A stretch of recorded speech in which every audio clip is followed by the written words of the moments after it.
Welcome to Thrift Shop Biography. This is the one about Joan Collins. Thank you for listening. Hello. Hello. And what book have you been reading this week? Hope the same one as you. The book by Joan Collins called Past Imperfect. Past Imperfect. And that's the autobiography of Joan Collins from birth up until Dynasty. Yeah. English, Irish. American. Yep. So what did you think of Joan Collins before you read this book? Well, that's a big question because I knew a lot about her because she's been around for 90 years in May. Shh! You're not supposed to say her age. I didn't say her age. I said how long she's been around on this planet. All right. Yes, I think we'll get She never wants to divulge her age. No, she doesn't. And in fact, right at the beginning of this book, there's a quote taken from Oscar Wilde that says, "Any woman who would reveal her age would reveal anything." Don't you think that Joan Collins would reveal anything? Yes, she does. So actually, you're quite right. You can say how old she is. 90. 90. This year in May, which is amazing. It's amazing. And it should, I think there's a point where you get to an age where you should reveal your age because you should be applauded for still being alive. Yeah. And still being relevant. And still working. It's fantastic. So yeah, over the years, I know she's famous from Dynasty, but she's also done loads of random TV that I've seen. Yeah. I've seen her in an Agatha Christie thing. I've seen her in, what have I seen her in? And she's just a legend. She is a legend. She's a national treasure, isn't she? Yeah. What's interesting to me is that I know her for her TV work, Dynasty, etc. I don't know if I even forgot or whether I didn't even know how big she was in films in the 1950s. I didn't know. I've learned that. Yeah. I mean, she was properly a big star. Yeah, she had a bit of a rise and fall and a sort of gradual rise again. Yeah. Actually, a rise to Dynasty, and then she's petered along ever since. Yeah. Pottered. Yeah. I just totally think of her as a big, massive transatlantic TV star. I don't think of her as a massive black and white film star, which she actually is. Yeah, absolutely. Like, if she'd have died in 1980... she would be remembered as a big film star. It's just that her amazing TV work kind of eclipsed it all. I mean, when Dynasty came on our TV screens, she was in her mid-40s, mid to late 40s. Mm-hmm. And to us, that's when she was kind of born. Yes. But if you were older than us, she was someone else altogether, which we've learned through this book. So we should start at the beginning. It's a very good place to start. She's a little Nepo baby. I didn't know that. Her dad was a talent agent, and his dad was a talent agent. Yeah. So she's right there in the business from birth. Exactly. Yeah. Yeah, very theatrical baby. Mm-hmm. And her mother was a dancer. And her mother was a dancer. Yes. They like following it. So Joan, by right, should be a dancer. That's true. But she's not. No. Yes. She has a brother who's younger. And a legendary sister called Jackie Collins, the novelist. Collins, yeah. Who I have been told reliably writes really great sort of soap opera style books. And they're very racy, very sexual and romantic. People can't get enough of them. Okay. Yeah, she writes those like supermarket blockbusters, doesn't she? Does she still do it? I don't know. Is she still... she's not... No, she's... I think she did die. Yeah. I remember that in the news now. Skipping well ahead on one of So she seemed to have quite a nice childhood, really? With a nice mum and dad, nice middle class. Yeah. She didn't seem to get beaten at school for once. Yeah, I know. Yeah. I'm quite glad of that because it means we can just jump straight to... She does, doesn't she? Yeah. She kind of skips over it. She goes to the age of 16, she's at RADA. Yeah, straight in there. We must mention she's stunningly beautiful. Yes, she is. Because that absolutely we can mention that her now she's 16. career. Yes, we can. And it really, it does shape her career though, doesn't it? Yeah, for sure. Because if she wasn't beautiful, I'm going to say she probably wouldn't have worked much. Oh, she might have because of her family. Yeah, do you know what? She was at RADA at the age of 16, and by the age of 17, she signed by Rank organisation, the film studios. Amazing. I mean, it is amazing, which kind of does make me think, okay, she's a capable actress, because I don't believe... Capable, yes. I don't believe anybody who's just pretty gets signed by Rank at the age of 17. It's because she's a capable actress, she's very pretty, and her dad's a talent agent. Yeah. Maybe it's a connection. Combo of all those things. Yeah. And she's very confident in that world. Yeah. But she says... sorry, I have one other suggestion Yes. why Rank may have signed her at the age of 17. Yes. I think she looks a lot like Elizabeth Taylor. I agree. And Elizabeth Taylor would have been one of the biggest rage at the female time. Yeah. stars at that point. Yeah. And weirdly, when I was reading this book, when you know how you make a mental picture, I kept imagining Elizabeth Taylor. Yeah. Yeah, I think they look really similar. Yeah. And I think when you get a massive film star, of course, a natural thing to do would be to get somebody who looks a bit like that. Yeah, because there's only one to go around, so you get another one. True. Plus, she's English, she's eloquent and young, and she's a starlet, so they don't imagine she's going to last. That star's going to burn out, and they want her while she's young and pretty. Gosh, so she signed with Rank Organisation at the age of 17. She's 90 and she's still working. It's amazing. That has to be one of the longest careers on screen, surely. Yeah. It says when I Googled her on a separate investigative matter that she is the last actress of the golden era of Hollywood living. That's still alive. Yeah.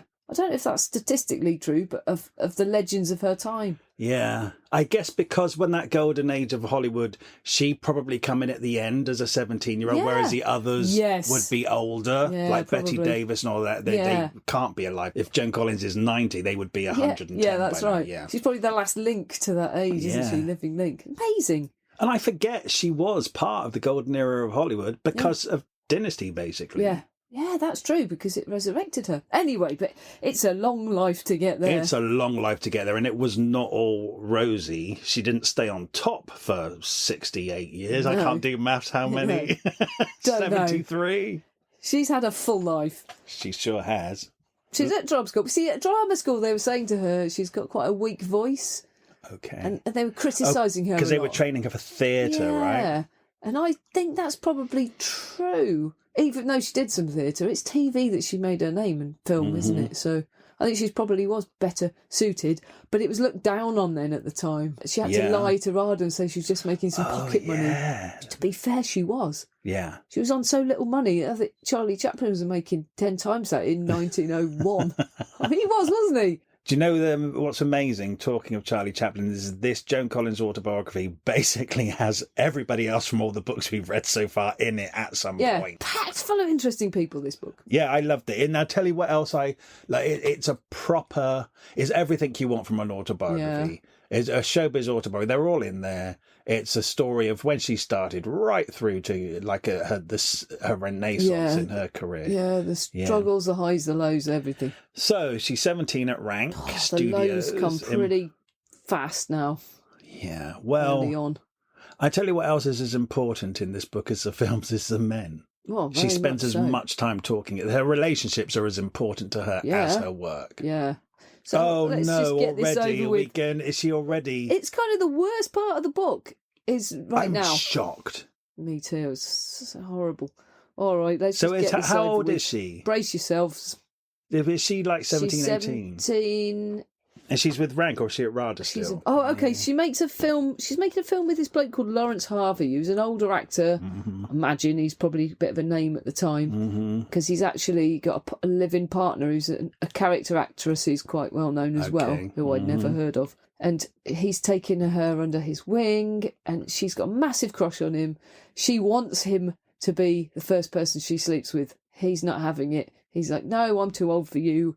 You're too innocent. And he teaches her in the ways of life in terms of drinking, smoking, how to smoke seductively, how to drink like a lady, how to dress smarter, how to be a sophisticated person in the party scene. That's what she's getting trained in. But he won't sleep with her, and she's a bit upset. And it's not long after that she runs into this actor who's famous called Maxwell Reed. Good-looking Irish actor. He's a bit older than her, right? Yeah. Is he like in his early 30s or something? Yeah. And he takes a shine to Joan, or does he? She's a pretty young thing.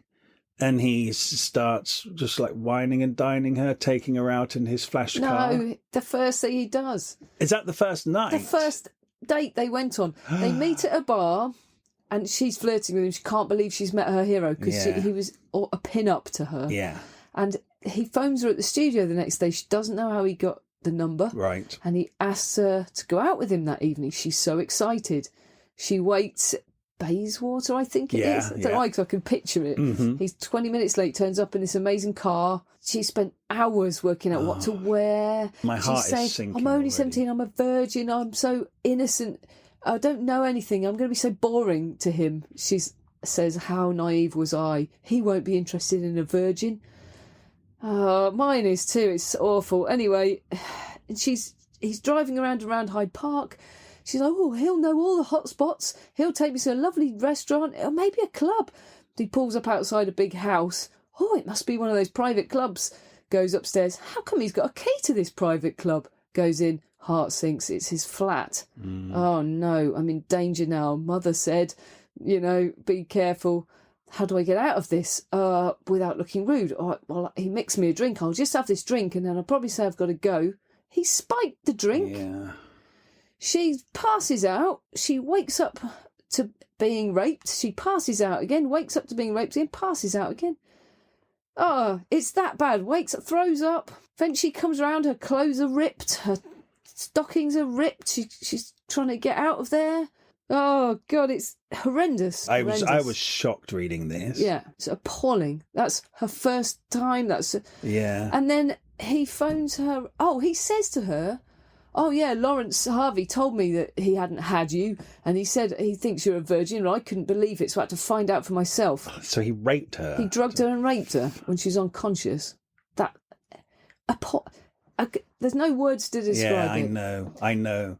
But which makes what happens next even more unbelievable. So she goes home to her house. Obviously, she's living with her mum and dad, and she has to walk in at like 3:00 in the morning because she's been drugged, and they're waiting up for her. Of course, that she's in trouble because she stayed out so late. Yeah, she wants to say, "Mother, help me! I've been raped, attacked by my hero," and she doesn't know how to, so she lies. Yeah.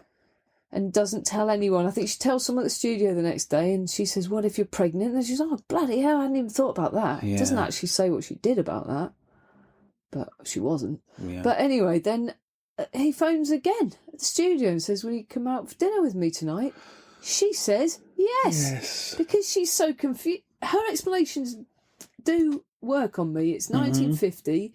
She's confused. She wants to not be a walkover. She starts to blame herself, thinks maybe it's because of how I dressed. Maybe I made this happen. It's my fault. It must be my fault because I'm naive and stupid. I came up into his flat. I probably gave him... She blames herself, goes out for dinner. They have a great laugh, get on really well, start going out with each other, fall in love with each other. I know. I can't believe this. Well, she's in love. I don't know what he is. It's ownership, I think. He's a fucking monster. He is. And he continues to be. Yeah, it gets so much worse. Because they end up getting married. You talk now, I need to sit here and cry a minute. No, I can't believe that they got so married. Depressing. Like the first date, he raped her, drugged her and raped her. Yeah.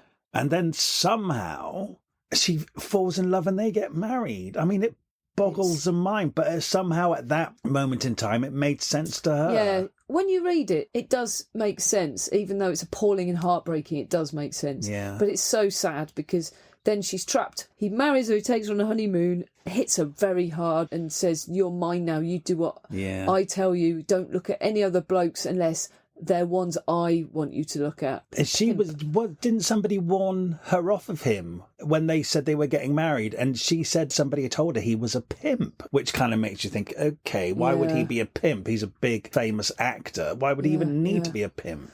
He's got this really besotted mother who will do anything for him. And she says when she goes out with him and his friends, the way they talk about women is disgraceful. They have absolutely no respect for women. She has to listen to all their banter. Also, you know what is typical of those men as well? What is he, 35, picking on a 17-year-old girl as well, because they'd never get away with it with an older woman. Well, maybe they would, but I don't know. A 17-year-old virgin is easier. Yeah, and that's probably when he realises he wants to go out with her and marry her, because he realises she was innocent. And he can manipulate her now. Yeah, which he sure did. He totally did. But he was a nightmare from start to finish. So, but I mean, as far as she's concerned now at this moment in time, this is her husband.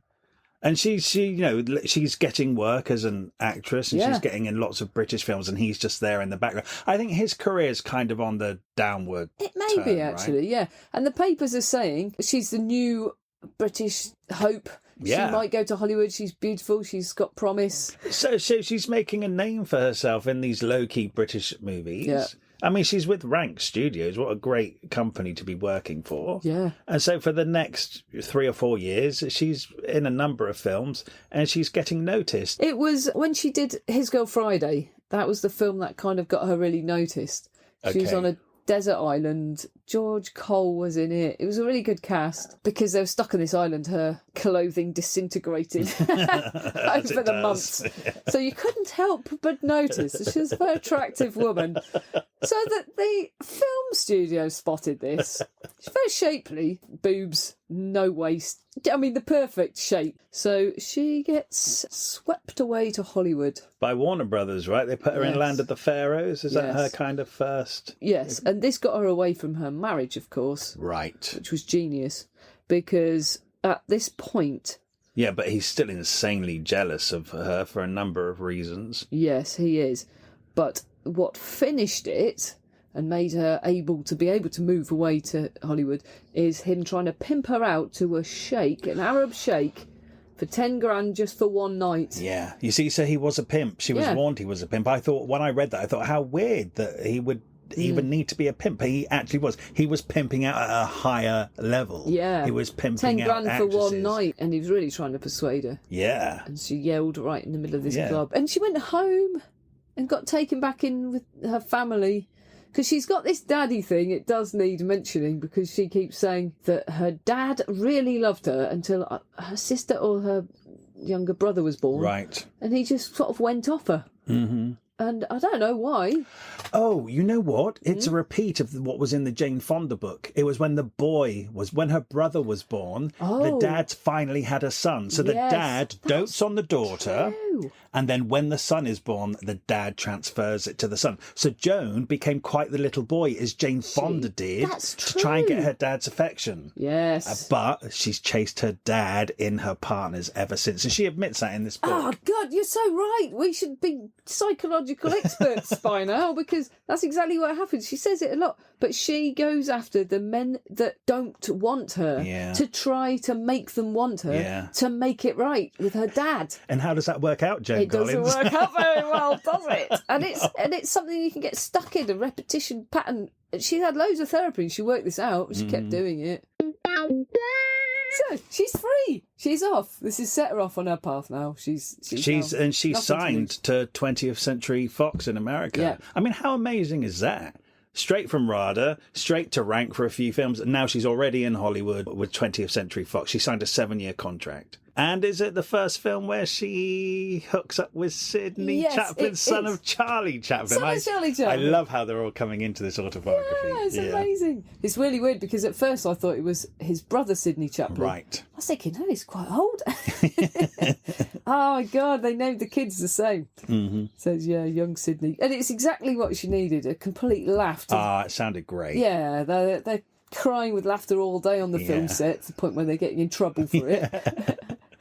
And then just doing the town, drinking a lot, eating a lot, Yeah. laughing all She the time. loves her food, actually, doesn't she? does. Yeah, I love reading that. And an actress who's out and just stuffing her face Yeah. throughout this whole book. Yeah, But no, she's doing what she should be doing as a 20-year-old. She's having a great time being an actress, having fun, not being married to a rapist. yeah, I mean, amazing. I'm so happy for her when I read this. yeah, It really- absolutely. Yes, they are having a great laugh. So she's making more and more films for 20th Century Fox, Yeah. right? And they're giving her good roles. They're investing in her. They believe in her. And of course, she has that amazing Elizabeth Taylor look. Yeah. So she's bankable, isn't she? Yes. And then they offer her a contract, Fox. They offered her £350 a week. And she said no, because she'd read somewhere that if you only get paid that much, you get treated like a bit part player.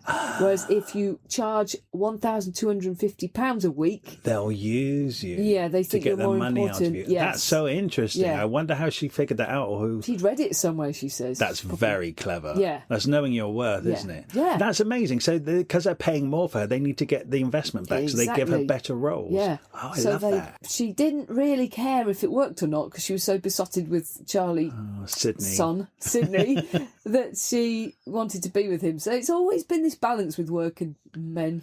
I'm surprised at times where her career's going really well and she just decides to take a man over a film that would push her to the next level or over something. and over again. Yeah. And considering she's still working it, coming up to 90, it's amazing, really. Mm-hmm. Yep.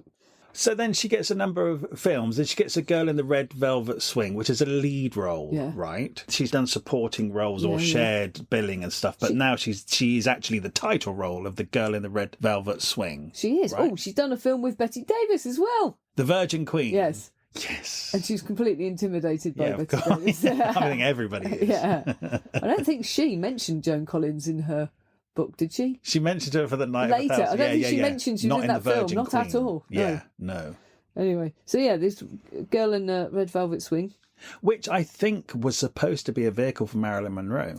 But that, for whatever reasons, Marilyn Monroe didn't. So they gave it to Joan Collins, which shows the investment, the belief they had in Joan Collins at this point, that they would replace Marilyn Monroe with Joan Collins. Well, I mean, that's pretty incredible. It's business as well, isn't it? So she must have been box office. Yeah. People liked her. It's where, so she's kind of seeing, she's still married, but she has this thing with Sidney Chaplin. Yeah, she's technically married. She's married to Maxwell Reed. But she's seeing Sidney Chaplin, and it's kind of going all right, but she's working away a lot. Oh, yeah, and then he eventually ends up moving over there, doesn't he? And they set up a house in Hollywood together, outside of marriage. She said that if the studios found out the two film stars were living together in the 50s, it was really a no-no without being married. So they kept it really quiet. They sort of snuck back to their house that they were living in as man and wife at that point. Having a laugh, but the laughs wore off because he was watching telly all the time. Right, he was just at home watching telly. He wasn't getting off his arse trying to get jobs and making phone calls. He wasn't doing anything to help himself. She was bringing in all the money, doing all the work. That's never going to work. No. And then she's off one day filming, and then she wants to come back and see Sidney. And he says, "Okay, I'll meet you at the airport." So she's literally just he borrowed her car. She's literally got less than a weekend to visit, and she doesn't have time to visit, but she really wants to see him. So she gets on a plane to see him for a day, and he's not there to meet her. And it's because she has to find her own way. And there's no taxis, and it's a massive faff, and it's steaming hot. She tracks him down at the racket club, and then she goes. They're absolutely hammered. I can't remember who he's with. It's a bunch of interesting people, and they've decided to work their way through all the drinks from A to Z. And when I got there, she says, they were on vodka. And she's furious, though, because he hasn't been to pick her up. Yeah. And it's the one day they've got to spend together, and he's lit. Is this where they properly fall out and they go... She says, "Fuck you, Sidney." He says, "Fuck you back, Joan." She says, "That's the last time you ever fucked me, Sidney." And it was. So her and Sidney are over. But immediately, the funny thing is with this book, it's like the end of the chapter will be me and Sidney, end of relationship. The beginning of the next chapter. When I met Arthur Lowe, it's like man to man to man to man. She does say she transfers it. Her way of dealing with the grief of it is just to transfer the feelings onto the next person. Right. Doesn't work, does it, Joan? Doesn't work. I think she'd agree with us. I do too. So Arthur Lowe is not very from Dad's rich. Army. It's not him. Loew. Loew. Extremely rich, right? From the Lowe family. Royalty of films. Yeah, film producer. And Arthur Lowe is a film producer. Yeah. He's been around, right? They've been friends. Yeah, part of the circle she's in. Yeah, and they got on very, very well. And of course, Sydney's over, so she's straight in with Arthur. Yeah, I think she's talking to him about her problems with Sidney. And then as soon as that ends, she's... runs to his arms, and she's having a nice time with him. And they're going out to dinner, and obviously he knows as many people as she does. They're very much in Hollywood society, and she meets James Dean, right? And they hang out. He says, "I'll give you a ride to this party in my car," and the other bloke says, "Don't get in his car. He's a crazy driver." And she says, "There's no harm." And he's so proud of his car. She's going, "Jesus, slow down. This is insane." This is the sad part. He says, "These modern cars are made to protect you. There's nothing that you can do in this car that will kill you. They will look after you. They're built like this. They're really safe. Dead within months." In that car? In that car. Wow. Yeah. Oh, dear. That's a shocker. She's right there in history at that point, Bloody isn't she? hell. Yeah. It's at this time that Maxwell Reed rears his ugly head again because they're still married, right? She wants to divorce him. And he's a prize arsehole. So he's suing her for money at this She point. reads it in the paper, she says, film star sues other film star for... She's like, oh, let's buy that paper, see who that is. Opens it. Oh, no. It's me. What a nightmare. Oh, God. What a despicable man Maxwell Reed is after everything. Seriously, what did he say about it? Why did he think he could have that money? Oh, because she's on her way up now and she has it all. She owes it all to me or something. Oh, yeah, and I haven't been working much, so she owes me. She owes me? What for? Like, what? She's working and you're not. Why does she owe you? And I think at the time, up until that point, no man had ever got money from a woman. It was normally that obviously a man would pay the wife, mother of their children money after a divorce. Yeah. This is the first time that a man went after a woman for money. Was it? Yeah. He sued her for $1,250 a month, which was her wages. Months. Well, she got that a week, but yeah. A week, sorry. Yeah, she's still bloody earning it. She was advised to give him a lump sum of $4,250, which he accepted, but she also gave him the bank account that they used, and then she had to pay something like $4,000 in legal fees. It cost her $10,000 altogether, which was a huge amount of money. Wow, of course, left her absolutely broke. Yeah, but she got rid of him. She had to borrow money to pay it. That's right. She got it off the studio. And also, I guess those studios have a contract, a moral contract or whatever. You can't cause a stir in the press. So if he'd have riled up the press, that's probably what gave her the fear. Just to get rid of the story. He knew what he was doing. God. And then later, again, he tried to get more money out of her, right? Yeah. With some Polaroids. Blackmail, basically. Yeah. Because he'd taken some... They didn't sound too bad. They were just topless. Yeah. But in those days, if they'd have got out... But at that moment in time, he would have known exactly what he was doing by taking those. Yeah, I reckon it wasn't he just would a have. fun thing. That was insurance for him. I reckon you're right there. Yeah, he was an evil Yeah, he arsehole. came after her, wanted all the rings back. Yeah, money, a blank cheque from her account. Oh, yeah, signed black cheque. And then when they gave it all to him, she sent a messenger to collect, and they came back and opened this envelope of photos, and it was just all her normal pin-up pictures from the film. The Polaroids went in there. So I'm keeping them as a souvenir. Oh, the bastard. What really bothers me, because I Googled the bastard, is that he died in 1974, so he never got exposed for any of this. It would have been absolutely brilliant if everyone could have known what an asshole he was before he died. Yeah. It's quite annoying. Okay, let's He never stop got talking tried. about it. He never got tried and punished. Yeah. Damn it. Right, yeah, no, enough about him. Okay, enough about him. You know, she does talk about what a threatening place a film industry is for like a young, pretty starlet. Absolutely. I mean, she's kind of, okay, she's having these relationships and stuff, but she's also getting propositioned by disgusting men in... Right from the start. Yeah. Like in England when she's first signed. Yeah. They're like, if you really want to rise up in this industry, you basically have to sleep with me and then you'll get the pick of the parts. And she says, I wouldn't do it, but other girls who would were getting the parts. And I'm sure other women that also weren't getting the parts. Do you know what I very mean? much so. I mean, she cites loads of examples of this and names a lot of these people as well. That Daryl Zanuck was a particularly... Daryl Zanuck is the guy who got her signed at 20th Century Fox, right? So he'd seen her be absolutely beautiful with her bikini falling off on the desert island and wanted her. Yeah. And he propositioned her in the most disgusting way. You know, he's a real older guy. Again, if somebody hadn't come along, possibly rape, I'd say again. Yeah. It was that dangerous feeling. Yeah, I mean, the equivalent these days would be Harvey Weinstein, right? Absolutely. He's rightfully in prison. Yeah. Everybody who works in films, she just casually says sometimes a lot more chasing around the desk was going on. She's very good at deflecting, but it does enough make you realise that Harvey Weinstein is just the scapegoat for the whole system of Hollywood. Yeah. I know they've said it, but from time began, have been a bunch of assholes. It is interesting that Harvey Weinstein is in prison, but nobody else seems to be yet. Yeah, I haven't heard anything of another major producer or anything. I mean, presumably they are being. They haven't changed their personalities overnight, have they? It's still going on. And I imagine that some of them are in the process of getting done. I would hope. You would hope, but it's as old as the industry, isn't it? Yeah, it's really bad. Even her co-stars as well. I mean, especially her co-stars as well. All of them, all men. She's constantly having to battle to stay deflecting them all off. Yeah, because she does like to be true to the one nightmare she's with at a time. Because they are pretty nightmarish.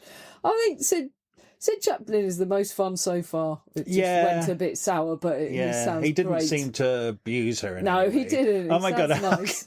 Like her nicest relationship is with the guy who didn't abuse her in any way. It's like, that's quite bleak. That is bleak. But okay, Arthur Lowe, right. He sounds all right, just a bit boring. And it only went wrong when she said, I'm going off on location for a while. Are we going to see any other people? She's testing him. And he's like, well, I might have to. I'll try not to. But if I do, she's like, yeah. Yeah, you're just supposed to say no. Yeah. So, I think she does then at that point, doesn't she? Yeah, well, she goes and sees other people too. Yeah. Because why wouldn't you? What's the point of being faithful to someone who's not being faithful to you? No, and then they start arguing, and then that's starting going pear-shaped, escalating in a really cracking argument on New Year's Eve. The New Year's Eve party where they're dancing together, they start arguing. Brilliant. What do they say? So they're dancing and they're arguing and they're hushing up so people around them don't hear, but it escalates and it gets more and more heated. And then she said everybody could hear the last two lines, which was him saying to her, "You're fucking boring." And then she says to him, "You're a boring fuck." Yeah. Applaud. I'd say she's very good at ending her relationships. Yeah. So she's off. And she's straight on to the next one, George England. Yeah. She don't waste no time, our Joan. No. One job to the next. Who's George England? George England is married to Cloris Leachman, right? George England, married man with 3 kids, and he was part of their circle. I think they went on holidays. That's the thing, she never together and moves far away. She's always grabbing somebody quite near. Gotta watch out if you're friends with Joan, she'll have your man. Well, she said she'd never mess with a married man, but she was friends with him and his wife. They were couple friends. So his wife is Cloris Leachman, right? Who Americans will know. She's a big TV star in America. And she's just gone out with him because she's broken up with someone and she's gone out for dinner. And they're just talking. And during the course of one evening, they fell in love. Wow. And she said it just happened. It's not love, it's lust. I swear to you. I don't know what it is. It's some strange thing that happens to people. But it happened. Yeah, you can have instant attraction, can't you? Yeah, except she's known him for ages, never thought of him like that. Oh, suddenly until she's got a hole in her heart and she needs to police it immediately somewhere else. Mm-hmm. And that's how that happens. And for some reason, I imagine is he older? Probably. For some reason, I think he's up because he's got a wife and 3 kids. She's still only in her 20s. I get the impression he was a bit older. That's quite... Daddy. It totally is that. Unavailable. Father figure. He's really intelligent. He's really charismatic. He knows about this. He knows about everything. He can talk for hours. He's everything she's ever wanted in a man.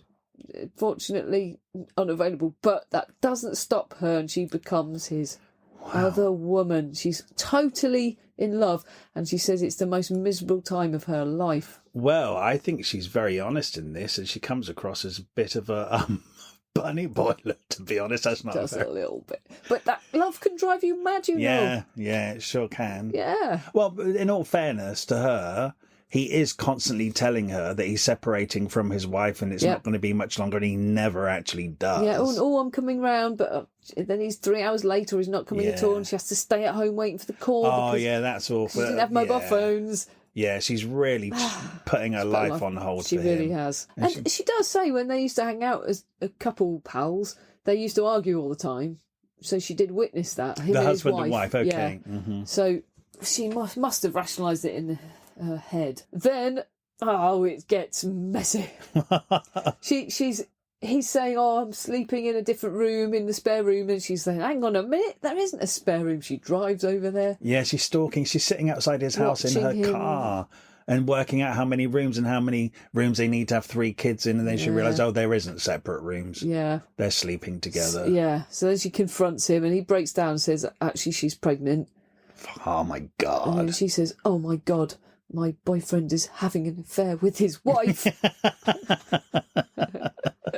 Oh, Joan. She's enraged. So she goes and sleeps with a dictator's son on a yacht.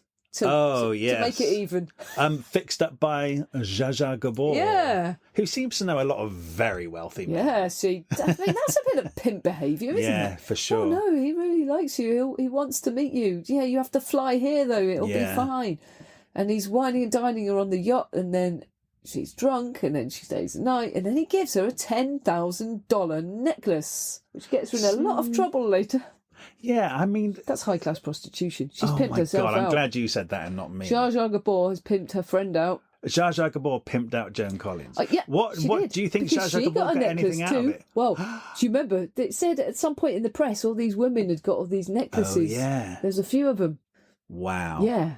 So, oh, my word. Yeah, dodgy. So, basically, you're calling Joan Collins a prostitute. She did that one thing with... No, she did. Okay. She didn't... But no, when you think about it, like the main points of that on paper... Yeah, that is what that is. A transaction. Yeah, it is. Not on purpose. It might have accidentally happened, but that's what that was. Yeah. And I doubt that made her feel better. No, I didn't. No, and she's still with him. She's miserable. She's totally miserable. He says he's leaving. Oh, his wife accidentally loses the baby. Oh, yeah. In a miscarriage, and they really row, and that eventually ends them. So he says, okay, we can be together now, let's be together. But is she over it at that point? No, she's really happy. She says, everything I ever wanted is happening to me. I'm so happy. But then he starts getting jealous, really, really jealous. He proposes to her, and then it's kind of like she's going to be owned again. And then the necklace thing rears its ugly head. They'd gone out to a party together, a big showbiz Hollywood party. I think she said it was the first time they're actually out together in public. And she wore the amazing necklace.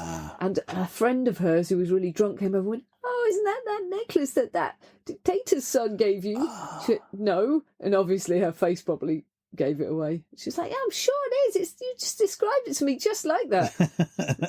So even if it wasn't, she still got a necklace from the dictator's son. Right in. Yeah. So he grabs it off her, and it all falls to 250 pieces on the floor, which she spends the rest of the night till 2 a.m. with the help of all the staff picking up every piece. And I think the rot sets in, probably with jealousy and stuff. Yeah. But then she does a masterful thing. It's good. Zsa Zsa Gabor's sister is a jewellery designer, right? So she goes to the shop. Yeah. Is this with an intention to actually do that? No, I think she said she stumbled upon this shop and it said Gabor over it, and she didn't realise it was the family. And they're looking down their nose at her thinking she'll never buy anything. That's right, yeah. And it's $125 for this identical paste necklace that easily passable as that one. So she buys a $125 necklace because it looks so much like the one she was gifted by the dictator's son. And then her and George are by the ocean and they're walking along. And she says, I want to prove to you that the dictator's son means nothing to me. And she produces the cheap necklace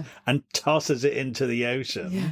And I think he's a bit like, wow, you throw away a $10,000 necklace for my me. love means so much to you.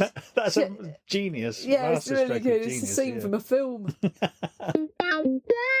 We're talking about the men a lot, as Joan does. But we should also say that her film career is going great guns at the moment. Yeah. And in fact, she's getting better parts, leading parts in film. She's getting Island in the Sun, which is a major success. And then I found this amazing, not knowing that Joan Collins was such a big film star in the 50s. Yeah. She's in an adaptation of a Tennessee Williams play called The Wayward Bus, and they film it. She's in that film with Jane Mansfield. Now, Jane Mansfield, in my head, is a massive film star from the 50s. Joan Collins gets top billing over her. So that's how big she is, actually. Yeah. I knew she'd been in a few films. I did not know that her box office currency could put her billed above Jane Mansfield. No. So she's huge. I'm not convinced she's in many films that have the longevity of being called classics, but at the time they were box office hits. Yeah. So it makes her a bit more pop. Of the moment. And I also think when you're a contract player with somebody like 20th Century Fox, they put you in lots of films and they just, law of averages, they can't all be good. No, yeah. But she's having to do them to fulfill her contract. Yeah. And then she sees this young, spotty youth across the room. Across the room. He was with Jane Fonda. I don't know why. They're just hanging out. Yeah, because Hollywood. Someone's just trying to mess with our minds, putting all our podcast people in one room all the time. And then after that, they're exchanging looks, but they don't speak. Mm-hmm. And then he phones her. She doesn't even know how he got her number. So she's with a younger man this time. Yes. Very good point. And So young, he's got spots. So yeah, he's got spots.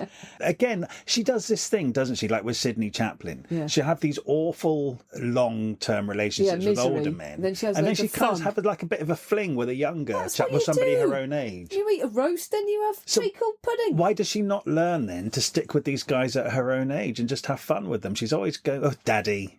Dad, Yeah. that's the Oh, what fun a shame. between the She's dads. just stuck on Well, this she is at dad this point. thing. When you get to 1980 odd, Yeah, it's true. I mean, she's she's very happily married for the last 20 years or with something. a much younger man. Percy, yeah, he is, Yeah, isn't he? yeah, much younger. Oh, In fact, so she didn't go for the dad. She went for she just a ultimately pleasant ended person. up with a much younger husband. And I saw an interview with her, and they said, "Doesn't the age gap bother you?" And she said, "Well, if he dies, he dies."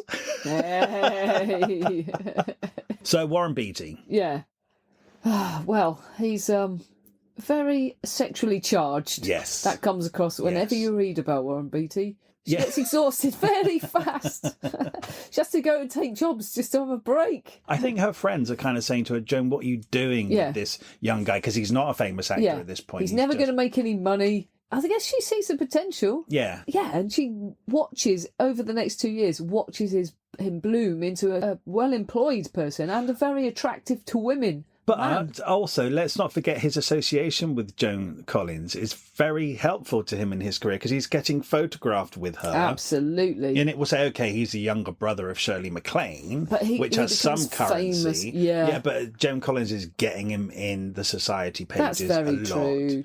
Yeah. And she's also helping him. Yeah. I mean, his first proper film is Splendor in the Grass, right? Which is a big deal. Yeah. You can't just, if you're a young actor, you don't just chance upon those roles. That's a role did you would she get get through in that connection. part? I think because it was Elia Kazan, Oh. who, and I think, I can't remember now if she was actively involved in getting it or not, but certainly just the culmination of everything and hanging out with being her partner and Yeah, stuff oh, yeah. puts him streets ahead of Yeah, everyone else yeah. at that point. But look, he's extremely good looking. He is a good actor. He is. So there is that as well. Yeah, he is. And he gets theatre. It's really good. She literally was there for the rise and rise. Excuse the pun. Of Warren Beatty. It's amazing. Yeah, he blossoms. And then, of course, the jealousy kicks in. I think it's probably on both sides. He's really jealous of her whenever... It's a nightmare as well, because when you're doing acting in any way, they're working theatre or apart. film, you're... And you're working apart with close beautiful with people. All these people, you're away all the time. Yeah. They're young. They're both young, but he's really young and probably couldn't have gone too long without a woman. I mean, And- literally, I don't think he probably could from the sound of it. And he proposes probably out of guilt. He proposes in the thinks- most disgusting way. Yeah. I mean, did you Was not it think... liver? Yeah, chopped liver. Said, I could get that chopped liver out of the fridge. She hands it to him. Oh, haven't you looked inside? No, because No, why would you look into some chopped liver? And in the chopped It's a liver, ring. there's a ring in the chopped liver. And that's not a proposal. That's disgusting. What's Yeah. wrong with the man? Least romantic proposal Yeah. I've ever heard Oh, of. yeah, you're right. Joan Collins deserves more. No, honestly, if that should be the big signal that she's not marrying him. No, I actually do think that she's very ahead of her time. She doesn't want to get married. Yeah. She's happy to live with people in an era where you just Didn't couldn't do do that, that. yeah. She does say she was a feminist early on. Kind of life made her into one. But should you give a feminist an engagement ring in a No, tray but of that's chopped what. liver? Oh, that's what I was leading to. Because she's wants equality and behaves a bit like a man sometimes in society's views. I don't think she did get treated as well as she Okay. deserved. Uh-huh. I think people took her a bit for granted because she'd happily shack up with you. You don't have to be romantic with her. She's not that sort of girl. So young Warren Beatty clocked that Joan Collins was not the kind of woman you get down on one knee for. He didn't think she'd want to be Yeah. romantic. So he was just trying to do a fun, Yeah. weird thing. Okay, I can understand I think that's that. what happened to her. A lot, actually. It seems to be. I have given this some thought. Uh-huh. And so they got engaged. Yeah, they Yeah. did get engaged, and it that really essentially fizzled out. Oh, By the way, did you even know that those two had a relationship? No idea. No, isn't that interesting? no, absolutely not a clue. But Joan Collins and Warren Beatty had a long-term relationship. Well, a couple of years at least. Yeah, lived together, all that. No clue. But then they started doing films. He was doing theatre. Jealousies is what did it. She'd fly home. He's, what have you been sleeping with? The rot set in. Yeah. And they drifted apart. Did they have a good one-liner to end it? Did they? I can't remember. I don't remember either. So she transferred her affections. It's done to Anthony Newley. Anthony Newley. It's a weird choice, isn't it? Yeah. Again, because he just wasn't around when we were growing up, it's hard to believe how popular that man was. Right. He was huge. He's a big name, big star. But she went to see, he had a one-man show, right, in London. Yeah. And she went to see him with a friend. And they went backstage to meet him. Yeah, and then her friend said to him, do you know that what he's been saying is that he's never been in love? And some light bulb went off. Ping!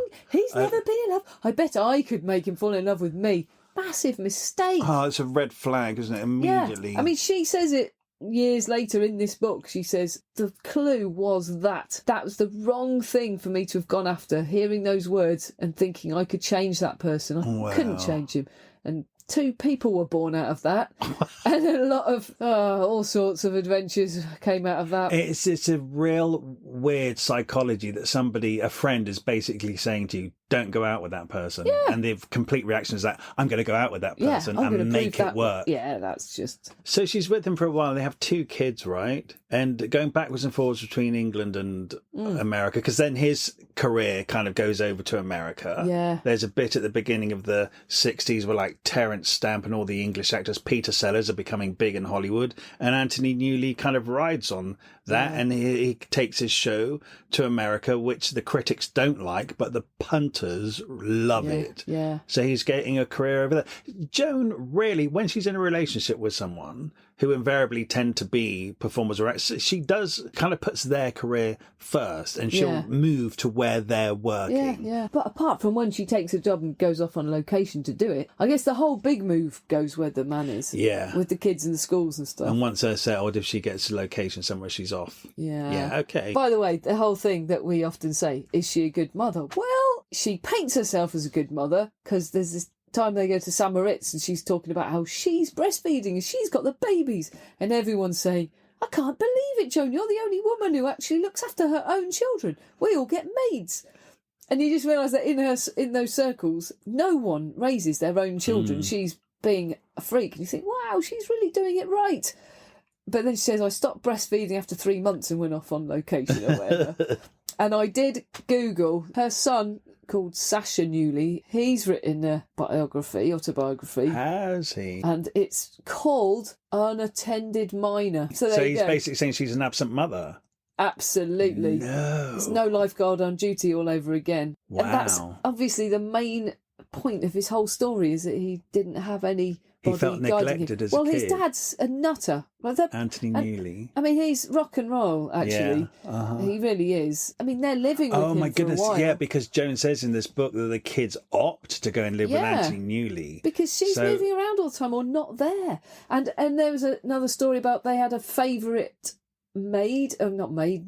Yeah. That they really loved. And Joan came round furious that at this woman, that she was taking her kids' love away from her, and got that woman sacked. No kidding. Yeah, I mean, she doesn't write about any of this. No, of course not. She wants us to believe that she's a fabulous mother. Well, do you know, because in her head she probably is. Yeah, but she's away all the time. He says she's away all the time on these jobs and going to all these parties. They're like, you're going to another fucking party, mother. Don't you fucking swear at me, is all this. Really? It's in there. She's got to go to the parties to get the jobs. Yeah, that is part of her job. It actually is, but she's a working mother. But she's a working woman who has kids. Yeah. You know, it's another one of those. It's the showbiz life. Yeah. They do what they do, but unfortunately it isn't great for the kids often. Yeah. And that's just not in this book at all. It's an interesting thing. You know, we're doing this and reading these biographies, and I think, oh, I love this person now. You kind of think you're only getting their side. You're getting their story. side, and they do a really good sales job on you, which is fine. I maybe shouldn't be allowed to talk about this, but I'm just throwing it in there because... No, it's an interesting point.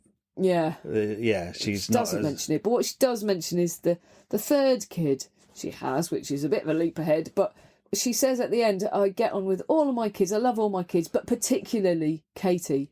She actually says that. Really? She's I'm got a particularly favourite. close to Katie. And so that's a big clue. That's what made me look them up. Oh, okay. Her saying that. Because you can't say particularly one kid. You can't do that. So I Wow. thought there's something's going on Yeah. here. Anyway. Celebrities shouldn't have children, maybe. People who don't have any time to raise their kids maybe shouldn't just plop them out in the world and shop them out, maybe. Yeah, and give them stupid names. Yeah, she thought she had daddy issues. Her dad was at home all the time. Bloody hell. So Anthony Newley wrote a film and Joan wanted to be in it. Because the part's clearly about Joan, so she said, well, I'm playing that. Yeah. It's a mistake. Because it's very derogatory about her. So And about their relationship. Yeah, so she's having to be derogatory about herself. Yeah, and so she's playing this scene, which in her head is the bleak state of her marriage at this point. And I think the character in the film says, I'm running back to England with the children. And it's kind of really upsetting her, thinking, oh no, I'm acting out what's actually happening in my marriage. And she said then when she was in London and saw the first cut of the film and saw that scene again, she's like, that's it. She goes, our marriage is over. It feels like Anthony Newley was sitting in his office writing the truth that he didn't have the courage to say. Tell her. So he put it in a film, which is kind of rubbish, but whatever. So her and Anthony Newley are over, and she's straight on to Ron Cass. Yes. Ron Cass is the managing director of Apple Records, which is the Beatles record label. Yeah. But he's got kids as well, right? Ex-wife at least, and 3 kids. He's paying a lot of alimony. Then they also have a kid themselves, right? Yeah. So Joan and They Ron get married have a and kid, have a kid. which is Katie, which is the one you just mentioned being Joan's favourite. Yes. Okay, so Joan gives birth to her favourite kid with Ron. And they're ticking along quite nicely. Yeah. Right up until the government changes, and it's, I'm guessing, a Labour government is the government that will take the rich people's money off them. Taxing in the forms rich. Of tax, yes. Good. So they bugger off to America. I think this is where Sasha and Tara stay with their dad and Ron and Joan go with the favourite kid. That's probably what happened. There's so much toing and froing. It's really hard to keep up. There's so much toing and froing especially between America and England. Yeah, loads. Yeah. And they've got houses in each place.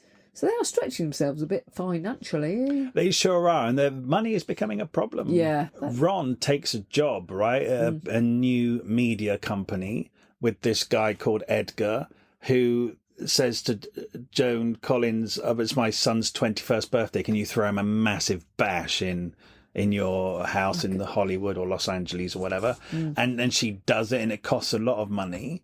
And the next day, Ron, her husband, receives a letter saying he's been sacked by Edgar. Massive betrayal. Devastated. Yeah. So they, if they had no money before, they certainly don't have any now. And now both of them aren't working because she hadn't been working to raise a kid again. But it gets to the point where she has to go to the benefits office and sign on. I can't believe it. To be honest, I think because she turned down a big film part when she was pregnant that 3rd time. And I think that they were starting to fizzle out the big parts. Right, yes. Because time was ticking on. She's 40 now. Yeah, she did that terrible thing of aging in Hollywood. All of a sudden, nobody wants you. She went quite a long way before that happened to her, because she looks a lot younger than she is. But by 40, as the 3rd kid, she wasn't getting the work. Yeah. And he then got sacked, so they were getting to precarious levels of broke. When she went to the Dole office to sign on, it's terrible. She had to say her name, and then the woman said, "Didn't you used to be Joan Collins?" Oh my God, yeah. Gutted. Devo. She has to go and get work, and she just starts taking all these little TV jobs. So she really moves over into TV. Yeah. She's getting lots of jobs on serial. One episode here, one episode. I mean, she's been in them all. She actually has. Yeah. So, and Star Trek she was in, which she still goes to conventions to this day. They love her. Yeah. But you name a TV show from the 60s and the 70s, Joan Collins has been in 1 or 2 episodes of it. Starsky and Hutch. I loved reading about Starsky and Hutch. But that's ticking over, because obviously she's getting these jobs. Nothing is long term. She's grabbing $1,000 here, $5,000 there on these little jobs on these serials. And then she starts thinking about this film. Well, her sister wrote a book. Yeah. Jackie Collins, the famous Oh, is she an erotic novelist? No, what? She's like a blockbuster. Neurotic, did you say? Did I say neurotic? I get the impression that her book... I've never read one, you see, but I get the impression her books are a bit sexy. I reckon they are. Nor have I, but they're very soap opera-like as well. Okay. Yeah, they sound really good, actually. So they're the kind of book that you take on holiday to read on the beach. Yeah, they're extremely popular. Yeah. They're massive bestsellers at the time. Mm-hmm. And Joan got the idea that they could turn one of her books into a film, right? Called The Stud. Yeah. And so she has this idea. So while she's working on these TV things, she's shopping this script around and nobody wants it. No. But she's very persistent. Yeah, every single party she goes to. Yeah, and eventually it does get picked up. Yeah. And do you know, I had to double check this because she said that The Stud was one of the biggest films of the year. I think it's 1978. Yeah. And I thought, well, no, it's not. You know, you've heard of like Saturday Night Fever and Jaws. Yeah. I know of the stuff, but I certainly didn't know it was in the league of those films. So I looked it up on Wikipedia. It was one of the biggest films of 1970. It took £20 million at the box office. Amazing. Put her right back on the map. Yeah. She was 45 when that came out. In a sexy role in her lingerie. Underwear. And looking amazing. Amazing. And it was the disco scene. Yeah. Yeah, this week I've been listening to the soundtrack. It's fantastic. It's really good. But that's amazing. She had belief in that project and it really put her on top again. Yeah. Yeah, good on her. Yeah. When did she do the Ants film? Oh, no. Was it before that? The Empire of the Ants before? Yeah, I think it was. Yeah. Oh. Well, the Ants film didn't help her career, but it's like a cult classic. It always crops up. I mean, it sounds horrendous, the filming of it. They were filming in a swamp and they were kind of all being looked at. It was a low-budget film. They were being looked after to a certain extent. But there was the day that the stunt people had to turn up. Oh, the stunt people were stuck somewhere. They can't get here. It's like they never had any stunt people. No way. Stunt people. Get in the mud. So they all had to get tipped into the swamp and they all got ill and they all got cut up. And... Well, it's pretty horrendous, actually. Cult classic. Is it a cult classic? Yeah. I've just heard of it. I don't know why. 'Cause why would I have heard of it? It's just one of those B movies that looks completely ridiculous. But it's a camp cult classic. People love it. She worked so much. If you go back on her career, she's in everything. She's been in everything. Yeah, which is why this book is packed full of stories. Yeah. Brilliant. After the success of The Stud, the studio wanted another similar film. And so they decided to make one called The Bitch. But I think Joan Collins was a bit reluctant to do it. She didn't know whether she could replicate. Yeah. No, I know what it was. They did it too quickly. Oh, right. She said they wanted to cash in. Yeah. So it was all not put it together. Came out in 1979. Films take longer than that. So the script was done very quickly. So she had a bad feeling about it straight away. It was nowhere near as successful as The Stud. Right. But she said there's a bit where she's with Kirk Douglas at the Cannes Film Festival and where they're promoting The Bitch and they could hear a plane in the sky and they look up and it was trailing a banner behind it that said Joan Collins is the bitch. And immediately she's just like, oh no, why is the bitch? It should be as the bitch. Yeah. But I think she kind of hated the derogatory connotations Talk about of being using labelled. That term. I mean, flying by your label. Yeah. But she was the bitch. Well, it's kind of a good job that the film wasn't that successful then, because it kind of just, if it was massive, she'd be forever known as the bitch. And yet, if she wasn't the bitch, she wouldn't have been cast as the bitch in Dynasty, which really is perfect casting for if you want to be known as the bitch. Yeah. Oh, she was the bitch of the 1980s. So it did actually give her that last step up, and she made that happen.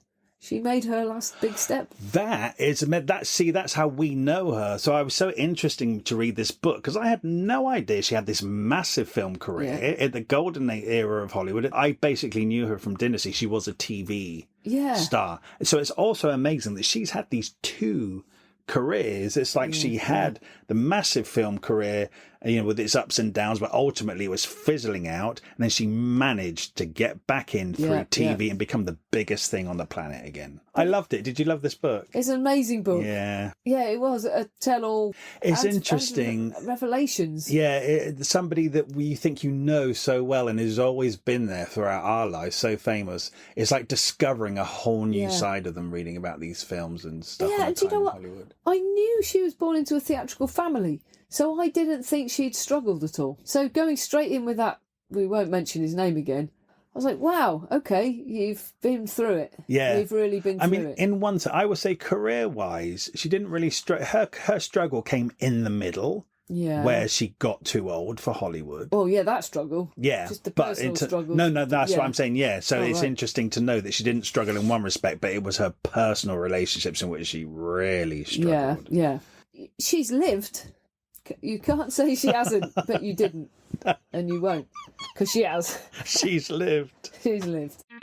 Thank you so much for listening to this episode of Thrift Shop Biography. We love making this podcast and we're absolutely thrilled that so many of you are already listening.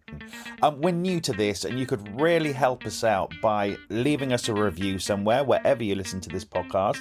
And if you could share us, tell your friends about us or drop some links on social media.